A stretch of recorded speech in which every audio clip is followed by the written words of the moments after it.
শটোকান karate দো international federation, যার সংক্ষিপ্ত নাম এসকেআইএফ, এবার ঢাকায় আয়োজন করতে যাচ্ছে 4 দিন ব্যাপী কারাতের মহাযজ্ঞ।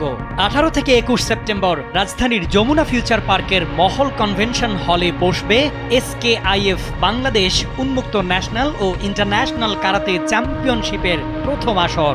আসন্ন ইভেন্ট উপলক্ষে গুলশানের একটি অভিজাত হোটেলে রোববার এক সংবাদ সম্মেলনের আয়োজন করা হয়। আমরা ওই ধরনের সাপোর্টটা পাইনি কোথাও থেকে যে আমরা এখন একটা করবো। আমরা এমনভাবে প্রোগ্রামটাকে সাজাই তুলেছি যেন বাচ্চাদের ক্ষেত্রে যেন প্রত্যেকটা বাচ্চা একটা মেডেল পায়, এটা তাদেরকে ইন্সপায়ার করার জন্য এটা করেছি এবং মেডেলটা যেন একটু অনেক সুন্দর হয়, এটা আমরা যাদেরকে প্রদান করবো এবং তারা যেন এটা রেখে দিতে পারে তাদের স্মৃতি হিসাবে, এবং এটা তাদেরকে ইন্সপায়ার করার জন্য for the future.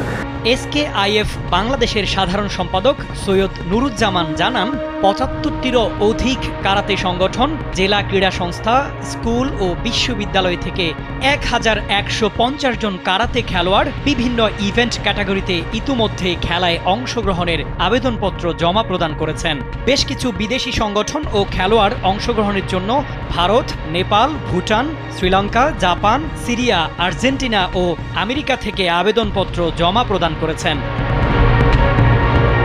Bangladesh karate federation থেকে রেফারি পরীক্ষায় পাশকৃত ও এসকেআইএফ বাংলাদেশের রেফারি এবং এশিয়ান কারাতে ফেডারেশন থেকে পাশকৃত বাংলাদেশি রেফারিদের নিয়ে খেলাগুলো পরিচালনা করা হবে বলে জানান তিনি। এই আয়োজনটি দেশের কারাতেতে নতুন দিগন্তের দ্বার উন্মোচিত হবে বলে মনে করেন আয়োজকরা। ইভেন্টটির অনলাইন মিডিয়া পার্টনার কালবেলা। শামীম খান, কালবেলা।